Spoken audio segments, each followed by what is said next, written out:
Wrestling championship coach. That was our guy from Lincoln High School, Orion Jenkins-Schell, beating a very, very outstanding wrestler in Micah Porter. Micah Porter. Yeah, that was an exciting match. Orion looks strong. I was like, I was expecting, I don't know what it is. I think it's every time you see Gilroy, it's really hard to turn your head away from it. But it's like, man. But no, wow. The way he turned that, I was like, dude, that's just someone just wanted it a little bit more. So that's just kind of like how I see it. Like, watching, I followed wrestling. I watched a lot of college wrestling. So, to see that was some gritty stuff right there. GetSportsFocus is brought to you by Summit Partners, leaders in growth equity investing. Ike's Love and Sandwiches, championship level sandwiches every single time. Weightsandbars.com, build your home gym and shop locally from the Bay Area's best fitness equipment experts. And by South Bay Construction, a reputation built on trust. What about Merrill, man? I know those are the only two matches that we've uploaded so far, but I honestly thought he was gonna slam him, but the way he came down with all that control, it's illegal. I don't think you could do that. You can't slam anymore. So you have to, I know you have to come down with at least one, you have to come down with one leg, and the person lifting their leg has to hit the floor first. But man, just the way that, he's a stud, man. Yeah. I got to watch him at the USA's, forgot which open it was for USA Wrestling. And man, this guy is just so technically sound. He knows exactly where he is on the mat. He can counter. And that shot that he took, and just when he lifted him up and switched to that double leg, I was like, textbook. Just big kudos to Gilroy Wrestling. Like, yeah. Holy jeez. DC and his boys are now part of the BVAL, people. And things will never be the same again. No. It's a bigger league for sure. Like there's more teams in it. Still no competition for Gilroy though, except for some individuals like Orion. You know what? I gotta give a shout out to Coach Russ Lopez. So he coached my son AJ, my oldest, and he's probably gonna coach Troy, my youngest, who's gonna be an incoming freshman next year. But he's been very, very consistent. Coach Lopez, he's been very, very consistent in producing champions pretty much every single year. There's always a CCS champion or somebody in the CCS finals from Lincoln High School for the last, I'd say about 10 years or plus, 10 plus years. For a while. Like there's always somebody good from Lincoln. Yeah. Even when I was wrestling back at Midi, there was always somebody good from Lincoln High. So you can never count them out. I think that was when Gilroy was in the TCAL. That was when it was still called the TCAL. Yeah, that's true. I just shout out to you, Coach Lopez. He's the man. He's a great guy, and it was nice to see AJ, my son, on the sideline, on the corner of Orion during that match as well. That's awesome. Pretty cool. So, anyways, so we had a 7-on-7 tournament yesterday. It is Monday, people, as we're recording this, and we were at the 209 TMP KINGZ of the Valley. And we did well. Our team did well. How did you guys do? We made it to the second round of the tournament. So we definitely big turnaround from last weekend. So I think we did a lot better. We were able to throw our sets in there a little bit more, a lot more chemistry being built together. It was just an overall better tournament for us. And I think the kids are starting to get it. Like they're starting to trust each other. Quarterbacks are absolutely learning a lot more, like being able to survey the field a lot better. but a lot of good competition. We dropped it to TESA. I think they're from San Bernardino. So very good squad. Yeah, we dropped it to them. We got to go up against 209, some team named Venom, and Activated, that new team. And we played BTA to open up the day. So about that action, coach. About that action. They won the tournament. I know. Yeah. Coach James, he's a very good guy, and he's been doing this for a while. So he's got the formula going. So I think for the RVC, he also won back-to-back from what I remember. He's a really good guy. He knows what's up. And so congratulations to Coach James, BTA, about that action. Mm-hmm. Speaking of about that action. Nothing. I was just thinking of Marshawn Lynch. Oh, yeah. One of my all-time favorite players. High school players. There. About that action. About that action. Yeah, and congratulations to Coach Harwell from 209 for the tournament. It was ran smoothly. Field 6 was very smooth and slick and well kept. Yeah. No, it was a good tournament. No, I mean they hosted a lot of really good teams, which is the competition was really good. So shout out to you. Shout out to you for that. Coach Roy, that was a great tournament. And, you know, for a facility like that, and to be able to utilize all the fields like the way they did, like it allowed for that capability to host this many teams. Yeah. You know, that's just a lot more games. And I think we had one back-to-back. I think that one kind of like we got a little gas. And I think, honestly, that's kind of like what did us in towards the end, because like the kids had a couple back-to-backs and they were just like, oh, man. I was like, oh, dear. We did too. Yeah, that's rough. Yeah, we beat Silly You, and I uploaded the last 50 seconds of that game because we were up and then we were down, and then Parker just like threw 4 perfect passes to score in less than 50 seconds. So that was pretty cool. And then right after that, we had to go to the other field and play DB Select. And I swear, man, we have not beaten DB Select since the beginning of time. They're really good, man. They're really good.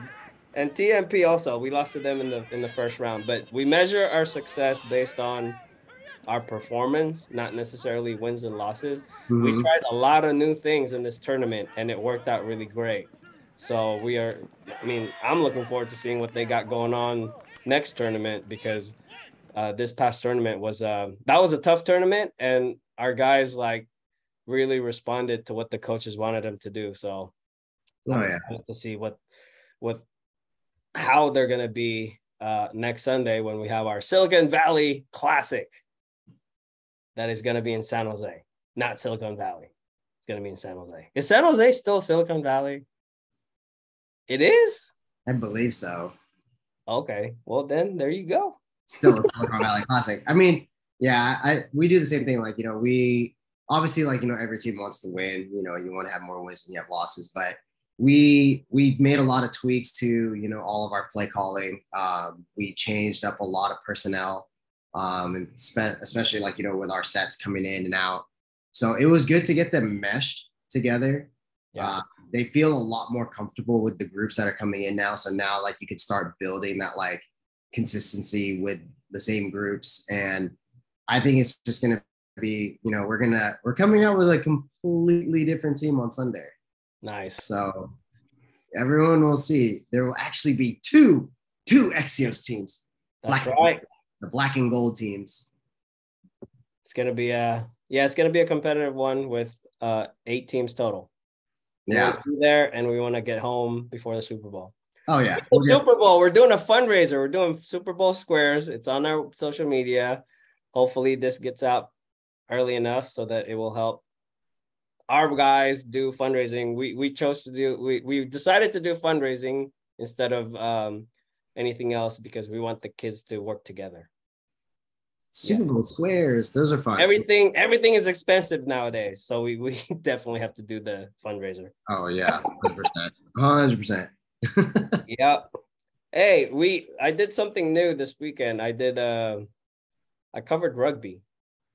How was that? You know much about rugby?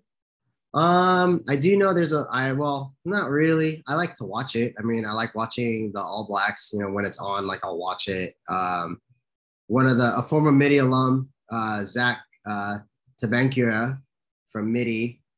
He actually is one of Wait, say that again? Tabankura. Yeah, no, that's actually how you say it. He told me. Really? Oh, I thought it was Tabankura. No. No? No, Tabankura. Tabankura. Okay. Yeah. Said it wrong. That's what happens when you work out with him for 2.5 years. Oh, okay. No, I was trying to pronounce it like a Filipino pronunciation. Oh, I know. I did too, and then I got corrected, kind of like how you did with Kiala's. Oh, that's right. Yes. Yeah, those guys were they're in the rugby team. Yeah, so what I was saying about Zach, he plays over at San Jose State. Their team actually just beat Cal Maritime. So keep an eye out for San Jose State rugby. They're doing really well. So that's actually one of the only reasons why I started watching a little bit more rugby was because of Zach. Switched out of football, and obviously it's translated over. Dude's still super fast, super strong. But tell me more about your rugby experience this weekend. So we got there and there was a big fat rainbow in the background of the stadium. Nice. I had Troy with me, the future freshman. Maybe he'll play rugby. Got you there.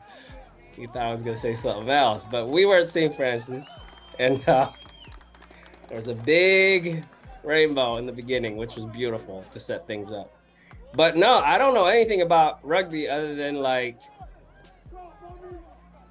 I've forgotten. I forgot. But, everything was refreshed and they dominated San Joaquin Memorial. I don't know how good San Joaquin Memorial was supposed to be, but St. Francis looked really solid. They beat them like 68-12. Oh, okay. At one point, I thought they let him score a couple of times just for making the trip up here, but there were actually 2 scores that got called back. Really? Yeah, it was bad. It was great because I got so much highlights, and I did the interview with the guys after, and it was fun. I mean, Coach Kiala, he's the dad of Kiala, the player, number 3. And Kingston. And Kingston, yes. I think there's 3 more brothers that are gonna come to St. Francis, but it was very nice. They looked really good. So I think they play De La Salle next. Wow. And they have Jesuit, which is the number 1 team. Or no, De La Salle is supposed to be number 1 in the state. State, yeah.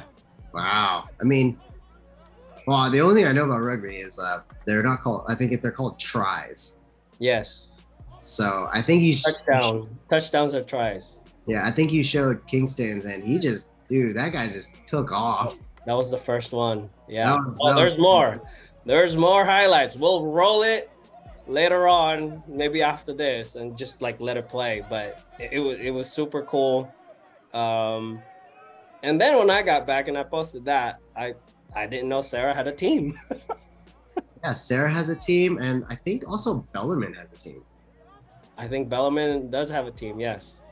So I got some messages, oh, you should come to ours. I was like, wait, I thought you guys play club rugby, not under Sarah. And so that kind of cleared things out. I was like, oh, okay. Now I think I got it. So I gotta watch some videos and polish up on my rugby terminologies before I could do anything. But I got the full breakdown from Coach of what happened. So it made me, I can understand what happened whenever it happens. So it's gonna be cool, but it's rough, man. These kids were like punishing each other, it seems. Oh yeah. Tupa high stepped his way to the end zone. It was great. Oh man. Tupa, Solomon. Wow. That's what I'm saying. Big boy Solomon, like the St. Francis lineman, nose tackle.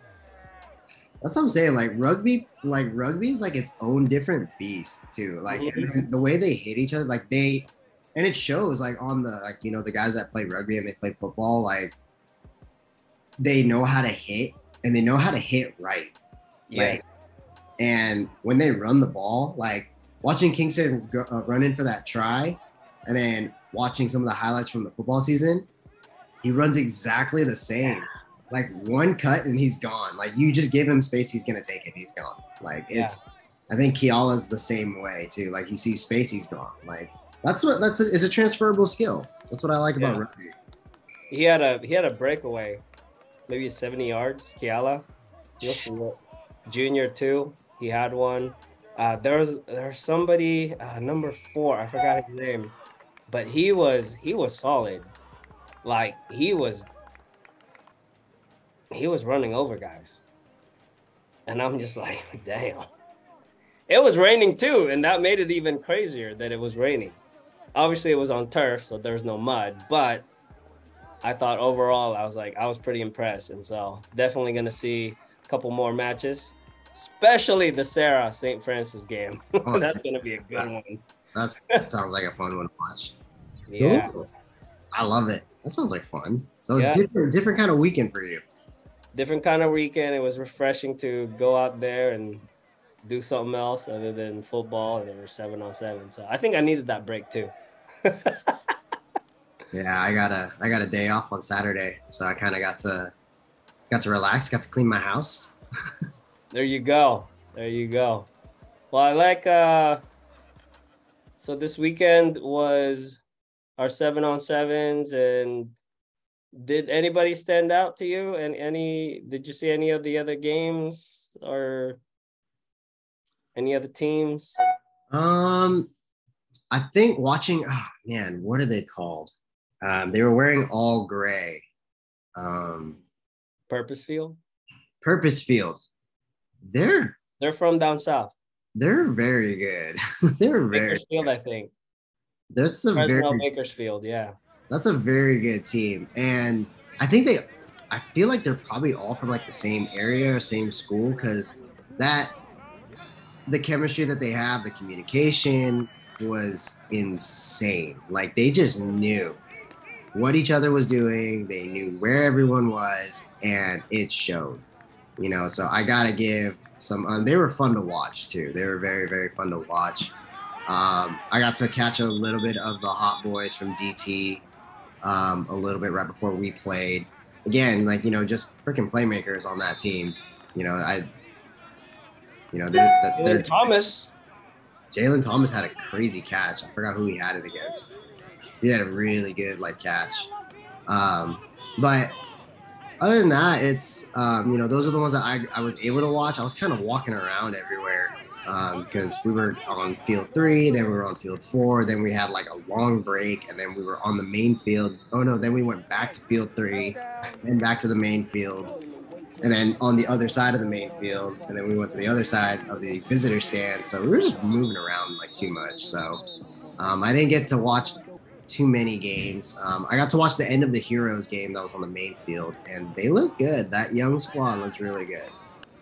Yeah, we need more guys on that team. That's it right there. So if any of you guys want to be a hero, now's the time to hit me up. Yeah. We can. I think we're gonna get a few basketball players joining us too. So looking forward to that. Yeah. I gotta talk about my quarterback, man. Which one? Parker. Talking about Nick Weber, who was also a Bellarmine Bell. He's been doing well the last 2-3 weeks, and I was super impressed with this tournament because I could tell that he's grown, and that's really, really good, and that's gonna be really, really scary, because when this kid starts to really turn it up, it's going to be on. So he's got Parker as a playmaker, and he's Parker's backup. So I can see them working together during the fall. I'm not sure if there's any other quarterbacks at Bellarmine varsity. I really don't. So if these two are it, wow, I feel so blessed that we are contributing to the Bellarmine Bells 2023 season already. Oh yeah, no, I mean Nick, like he's showing a lot of sparks. You can see like the first tournament that we got to watch him. I think that was last week. Was that last week or months ago? No, yeah, Well, the first time I watched him, you could like he was very quiet, very like soft-spoken guy. Has a very talented arm, but I think he looked very. I don't want to say nervous. I think he just didn't know everybody yet. I think that was more. That's kind of more like what it looked like. And then as he's played, you know, he looks way more comfortable. Like I think the second time I watched him, he looked a lot more comfortable, and that was in a span of a week. So I mean, imagine him growing through this whole season. Yeah, I think two more tournaments, and I thought maybe we would put him put together his own team, but that group wanted to stay together. So I'm like, yeah, we'll keep you guys together, and talk to Parker and him. It's like, you guys want to just work together, and they were both in agreement. So I think that's going to be something, and yeah, looking forward to that. It's good for Parker. Very good for the Bellarmine Bells, definitely. So what else? I mean, I gotta give some love to some of my I got a ton of new players on our team. I got from Palo Alto. Jameer Cooper, great player, just a freaking playmaker, and just right off the first time he played with us, he meshed with the team super well. So he's a very good team guy.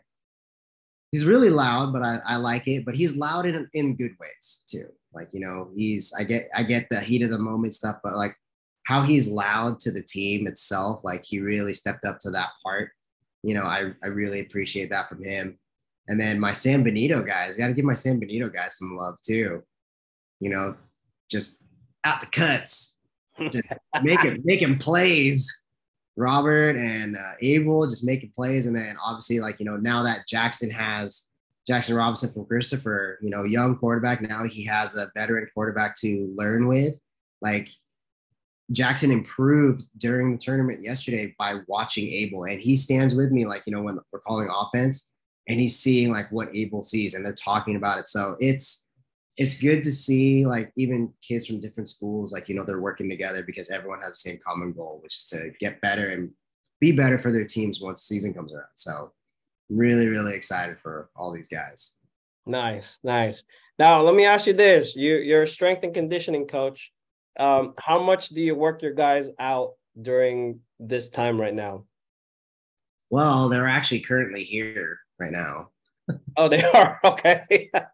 Yeah, they're still warm. They're doing their warm-ups and stuff with my assistant coach. So for them, about 3 to 4 times a week during the off season is usually sufficient enough. And it's a good, easy progression to do that. But you got to break it up. Your programming has to be broken up in a very, very good way to where the kids can recover well.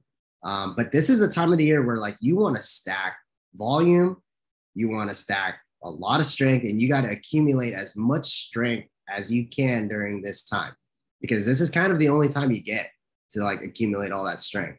You may have and right now we're going through, I think we're in week 8 of a building block, and after that we go through our transition phase, try to work on some specific strength, and that's just kind of that's kind of just what we want to do with them. And then after that, it's pretty much the season. Mm-hmm. And all we want to do from there is, we want to maintain what you built in the winter. That's pretty much what you have to try and do. So that's why this time, our guys, we train here at the gym. We train about 4. Sometimes if we get a 5th, we'll get a 5th day in. But that's more of like an accessory day. But we train about 4 times a week for sure out here. And then that's kind of, you got to balance it. We're going to start balancing it with field work just so like, the kids are still like, yes, they're putting on all this strength, but we need to make sure that they can move as well. So it's kind of like what you look at like in a typical like, off-season program. I see. So when I was talking to Coach Coleman a few weeks ago, now, man, it's been a while. No, not a few weeks, maybe like 3 weeks. We talked about freshmen working out and getting into strength and conditioning training. Mm-hmm. Is there an age that you would recommend guys start? Or like, I have an 8th grader, right? And you've seen him, he's pretty fit. He started to do the pull-ups. He's starting to get into it. But is it too soon? Is it just the right time? I mean, he was benching yesterday and he hit 115. Nice. Yeah. I'm like, whoa, slow down there, buddy. He was like, I want to do 225 in a month.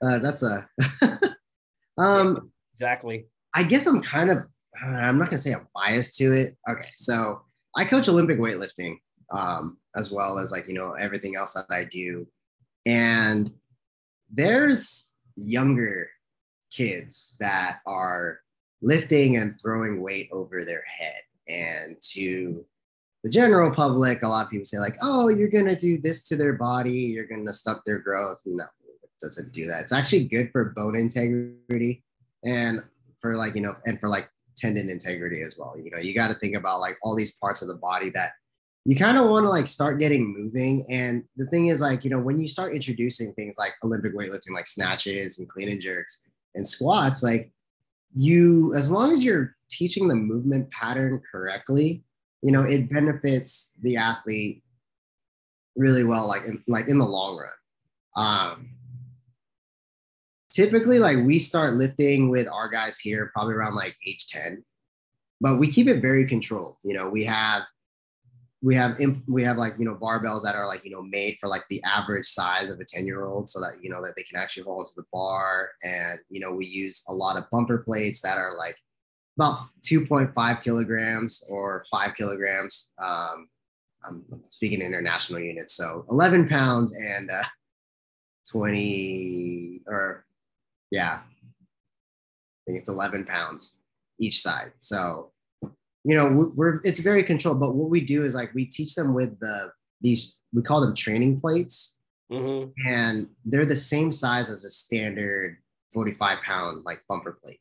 So the bar height is still the same of like what it is like universally if you're to pull something from the floor. And they're doing a lot of unilateral movement. We're trying to teach them like, how to move their body multi-directionally. They're doing a lot of single leg work so that they can understand their balance and just kind of like teach them like, good motor control, good motor function. And then, like that over time, like, the behaviors of like, their motor behavior, like, over their lifespan, like it increases so that later on when they want to learn more advanced movements, then their body's actually already ahead. Like they understand it, like neurologically, like they're able to understand it a little bit better. So I think if you can, and you can find a good coach that can teach, really great, like lifting form, then I would say around like 10 to 12 is a pretty appropriate age to do that. Obviously you still want to make sure the kids can do like a push-up. Can they do a pull-up? Can they do a body weight squat? Can they do lunges? How's their running form? Like, there's a lot of checks that you still got to look at, but if you can, like I said, if you can get introduced to it by a good coach that knows how to teach it, then by all means, go and do it. I know I'm probably you basically. So I'm probably going to piss off a lot of people because I said that, like, 10 years old, that's too young. And I was like, no, as long as the movement patterns are taught properly, proper warm up, proper like recovery techniques are taught like at the same time, you're fine. Okay. And go see guys like you. And go see guys like me. Yeah, there you go. I know. I like, for example, like I have a brand new class here for my 3 kids in this class are 5, 2 5-year-olds and a 7-year-old. Oh, nice. But it's all about like, having fun with them, but still teaching them like, motor movement. A lot of it's all about like, can they run? Can they keep their feet like in the ladders? Like, can they keep one foot in each ladder? So it's all about like just trying to teach them like, basic fundamental movement, and they have fun while they're doing it. I see, man. Okay. Well, that sounds good. I'll keep that in mind. Maybe bring Troy over. Oh yeah. Maybe give him like something to do at home that he could do right now. That might be, since you're so far away from San Jose. I'm not that far. It's only about 40 minutes. Well, if you leave at peak hour, then yeah, it'll take you about like an hour. It'll take you about an hour to get here. Yeah, that's true. Just listen to the podcast while we're at it. Absolutely. So, okay. Well, I mean, we went over some good stuff. Mm-hmm. So far. We got a lot of wrestling coming up on the channel from BVALs. We're gonna show the rugby right after this. But anything else, Coach? We're on week number 5. I guess there'll be a big announcement. I'll have a big announcement like this week. A big annountement? Yeah, I'll have another one. Yeah, I'll have one this week. So just stay tuned for that. Like there'll be a big announcement this week. Yep. Coach is all about that action. Absolutely. He's the man. All right. Well, it's lunchtime. I gotta go get some Ike's sandwich, the official sandwich of GetSportsFocus. And thank you, Coach, for sending in your picture, eating or about to eat an Ike's Ike's Love and Sandwiches. Check it out.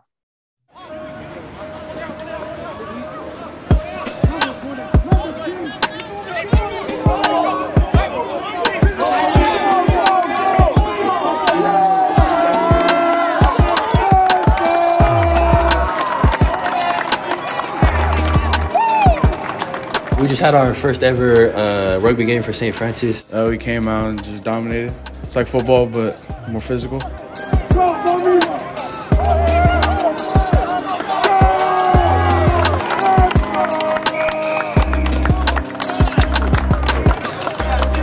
When you score, it's called the try. So that's 5 points. And then after that, you kick the ball, kind of like a field goal. It's wherever you score the try, so you got to kick it from there, and that's 2 points. And then, yeah, basically you got to keep the ball going backwards. You can't pass it forwards or, like, drop it. Or then if you go out of bounds, it's a turnover. So it's a little bit different from football, but there's a lot of similarities, too.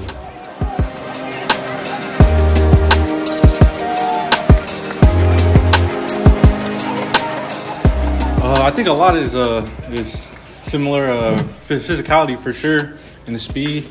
But I feel like it's a combination of a lot of sports. It's a non-stop game. Only time stop is penalties. But, yeah, I think it's a lot of similarities. But I think the thing that's good about rugby is everybody gets to touch the ball. Everybody gets the opportunity to run the ball. So I'm happy I get that opportunity, show my speed and all my agility and stuff like that. Being on the team is really like football. It's like a brotherhood. We all play football together and we all grew up together, most of us. And yeah, it's just like brotherhood. We just have jobs and we do it. Yeah.